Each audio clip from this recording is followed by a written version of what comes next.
challenge in the years and decades to come. Right now, Alberta loses about $5 a barrel every day that we don't have access to Tidewater. This is about $15 million a day, which works out to about $5.5 billion a year in lost revenue to the Alberta economy.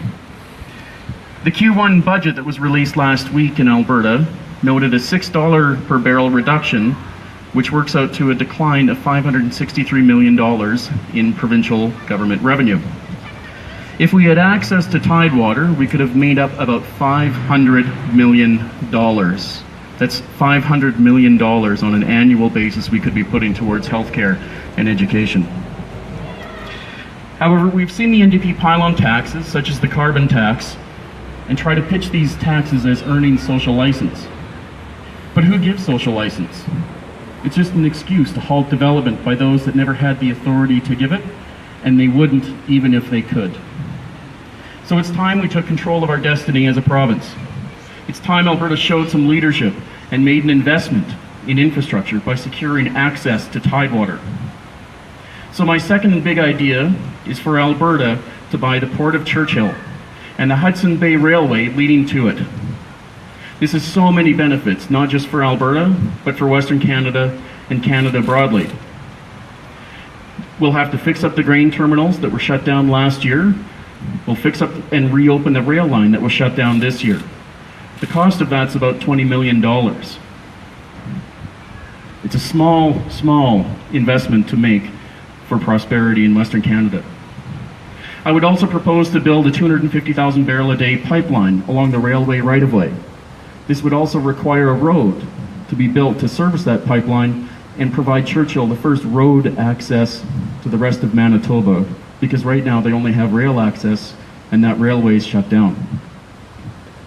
This will also be good for northern Manitobans because of the capital investment that will be seen in the Port of Churchill all along the rail line, for farmers in northern Saskatchewan to export their grains out through the Port of Churchill, and create jobs and lower costs for the native bands across the sector that will, because of the road access, lower their cost of goods for just basic foodstuffs and groceries.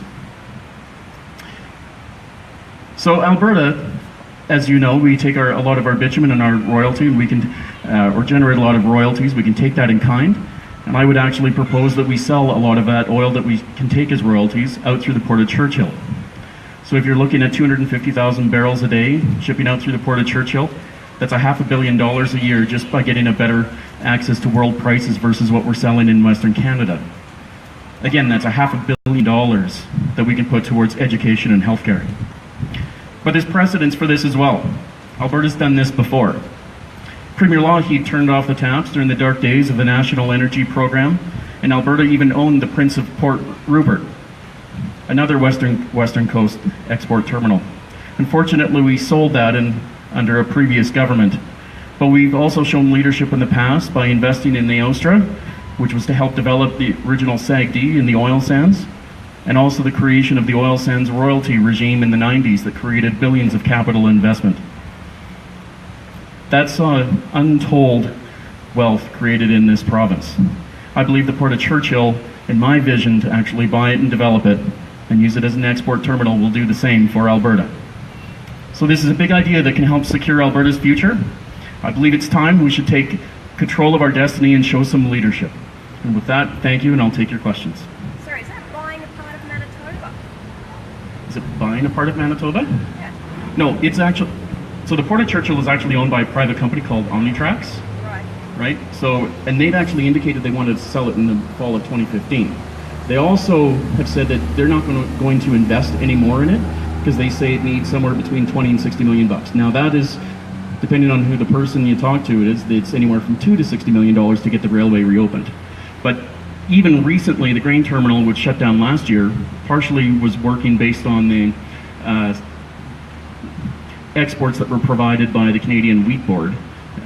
They're actually shipping out a little bit of grain even this fall. Don't Conservative parties traditionally are more into private businesses being the stat, private businesses, not the government inserting itself into these industries. So how do you justify this? That seems Sure. to go against every Conservative ideal.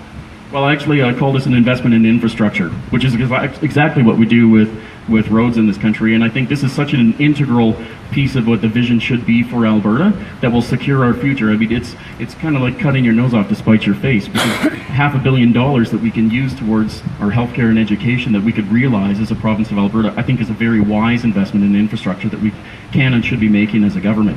And if we're doing that, then by taking that oil and exporting it out of the country, we'll be increasing domestic prices for the rest of our producers. And that will lead to more investment and more capital and being invested in the province, and more tax income and jobs created. There's a ton of spin-off benefits from doing this.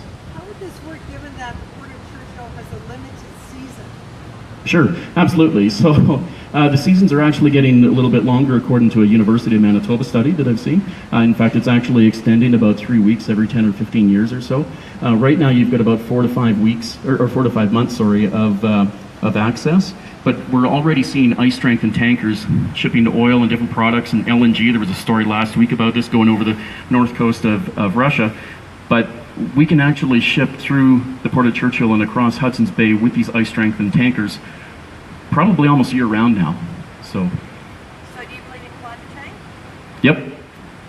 I've said that many times, so in this case it actually might be a benefit. So So Jeff, I don't know much about this port, so this is strictly for grain handling, right? no, actually it's been also a major resupply port. It's been around for decades, was a major port during World War II, even going back into the 20s. It's been like decades and decades and decades. Do they have oil storage there? They've actually got oil storage there. They've got, I think, roughly about 50,000 barrels of oil storage there now. So as part of this, you'd end up expanding the tank farm. So, it would take a bunch of capital investment to the Port of Churchill right now, which is actually struggling. It's been a town that's been up to about 5,000 people in the past, but right now is only about 900.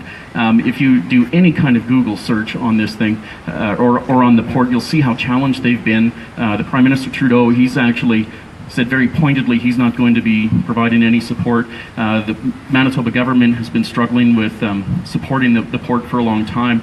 They're talking about, at least for this winter, providing propane towards to the port, but these aren't long-term solutions. And frankly, having the Alberta government buy this shows leadership for our industry and also to world markets that we're serious about getting access to tidewater for our oil production. And again, the benefits will increase revenues across our entire sector, create more wealth for the government, wealth for industry. So the plan is then you ship the oil there and it goes out in tankers where? Global markets. So you can either go down all of the east coast of the U.S., go down to the Gulf Coast, go over to Britain, go over to Rotterdam. But Asia is kind of the main place that we want to go. That's not very useful for shipping in Asian markets. So the main differential in prices that I'm talking about, WTI versus Brent, Brent's actually a North Sea benchmark crude. The demand is there for us to actually ship into that market. I think it might be more expensive than, we got to build a tank farm, we got to get the right away, we got a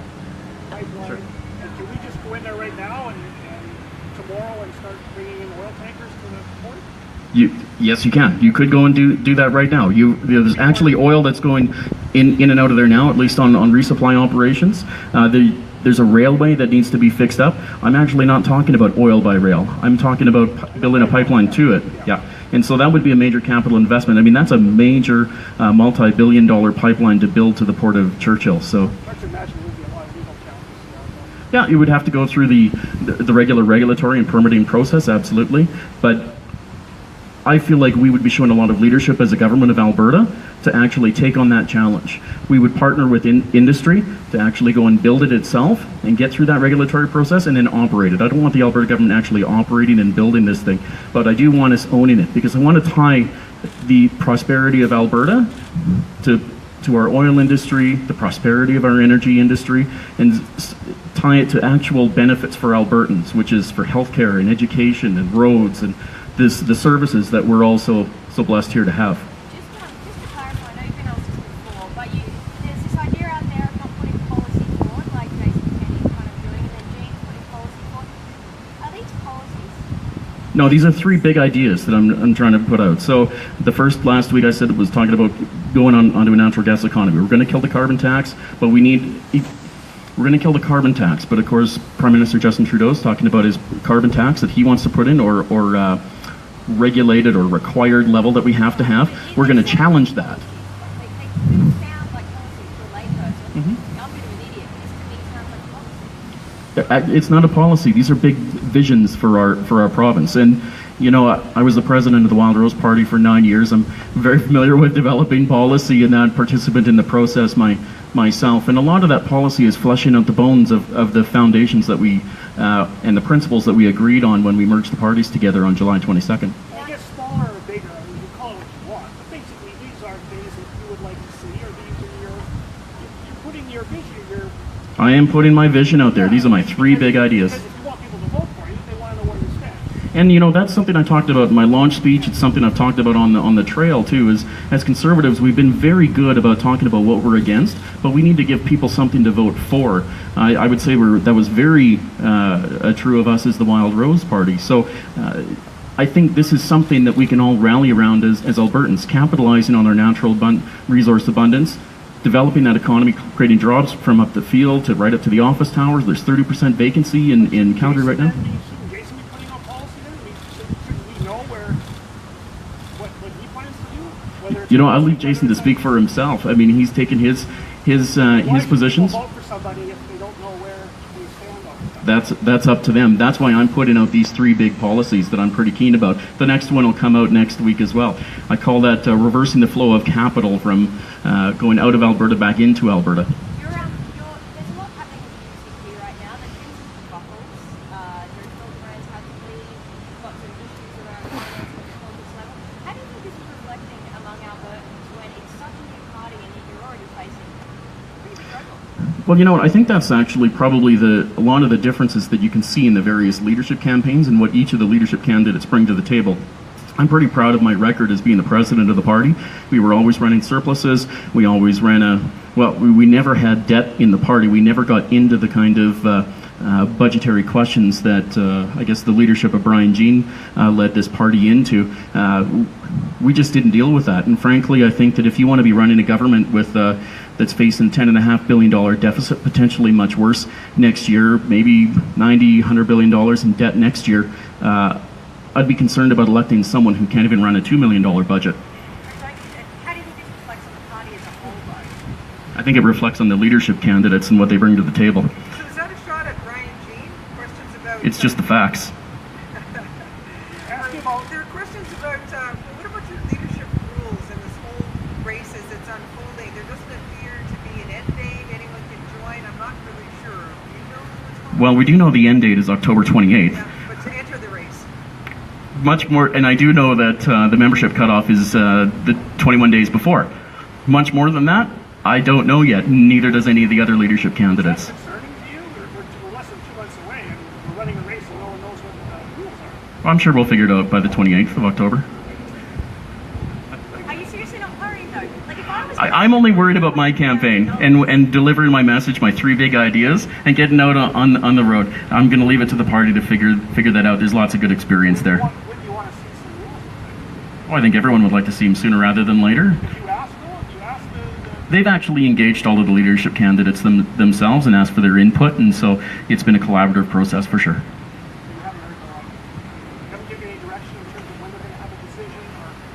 Or No, but I think they're getting quite close. So Are you hearing any other names being bandied around as to who else might be joining the race? as far as I know, it's just the 4 of us so that have there's shown. no end date, there's no cutoff date for joining, is there? Well, I think it would be very hard. As far as right now, it would be very hard to throw your hat in the ring on October 27th. So And we don't even know if it's a first past the post thing or if it's going to be it is a 1-member, 1-vote system. Yeah, is it going to be a preferential ballot? Is it going to be probably. down that?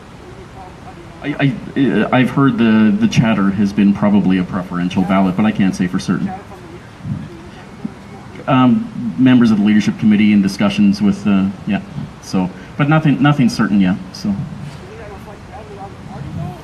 no, I think they're actually doing their due diligence and coming to a process with the input of the various leadership campaigns to a process that actually is best for the party, best for the members, engages the most Albertans, gives the most chance for the most Albertans to actually participate in the process. And I think they're wise in doing so. I'd rather come to the right decision rather than a fast decision. They told you how much you have to put up?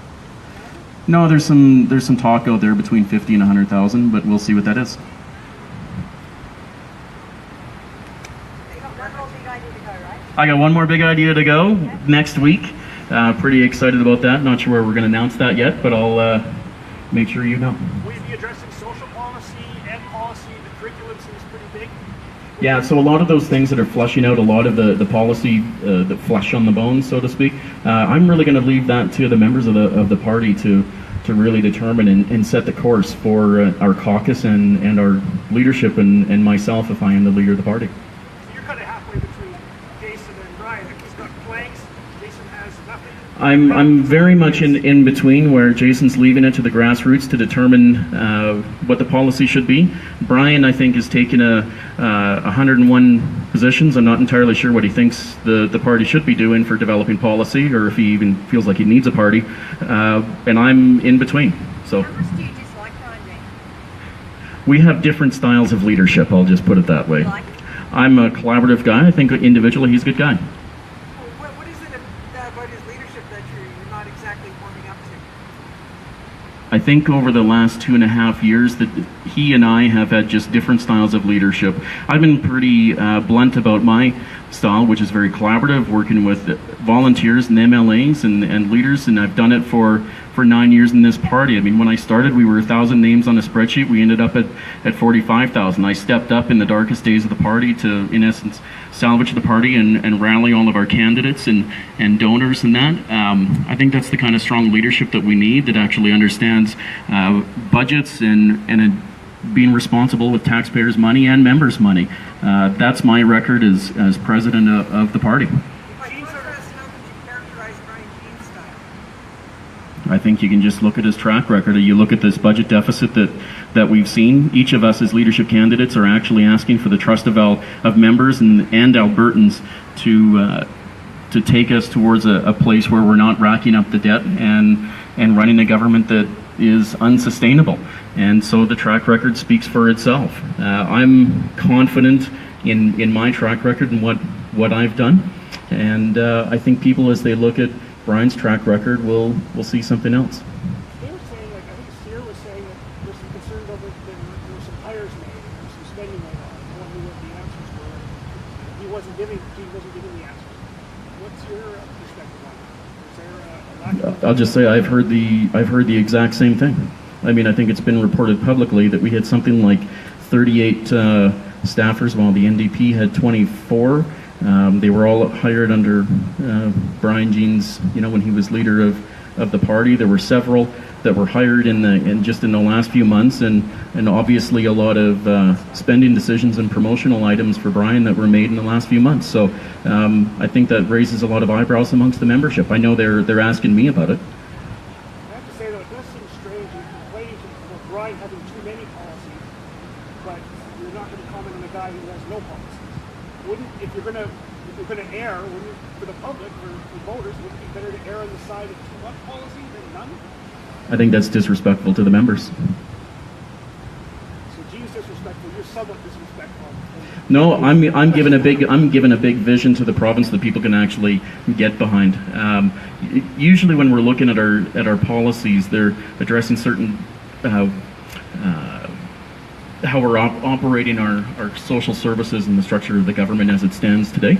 And really, I'm putting three big ideas out there as where we need to be going as Conservatives and as a government in this province to create prosperity and wealth for all Albertans. All right, we good? Thank you for your time. All right, thank you.